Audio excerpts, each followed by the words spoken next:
Hi అండి, welcome to Sandhya vlog channel అండి. నానైతే ఇప్పుడైతే తోటకూర కర్రీ అయితే చేయబోతున్నాను. ఫస్ట్ అయితే తోటకూర కడిగి పెట్టుకోవాలి, తర్వాత ఉల్లిగడ్డలు కూడా కడిగి కోసి పెట్టుకోవాలండి రెండు. ఇప్పుడైతే స్టవ్ అంటించి బాండ్ అయితే పెట్టేసిన తర్వాత తగినంత నూనె అయితే పోసుకోవాలండి. ఇవి వేడి వచ్చిన తర్వాత జీలకర్ర ఆవాలు వేసుకోవాలి.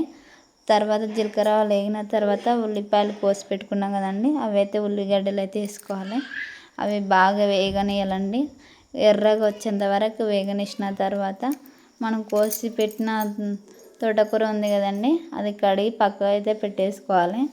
మూత అయితే పెట్టేసిన ఇట్లా ఎర్రగా వచ్చేంత వరకు వేపుకోవాలి కదండి నూనెలా.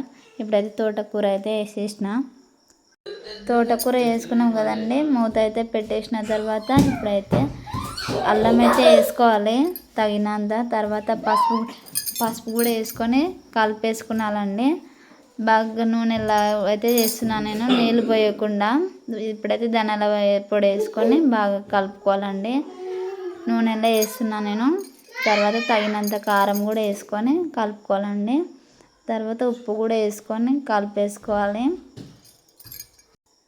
తగినంత ఉప్పు వేసుకొని కలుపుకొని మూత అయితే పెట్టేయాలండి. ఇదిగోండి ఇలా అయితే కలుపుకోవాలి. ఇప్పుడైతే తోటకూర కర్రీ అయితే రెడీ అయిందండి. ఇదిగోండి చూడండి, మీకు అయితే చూపిస్తున్నాను.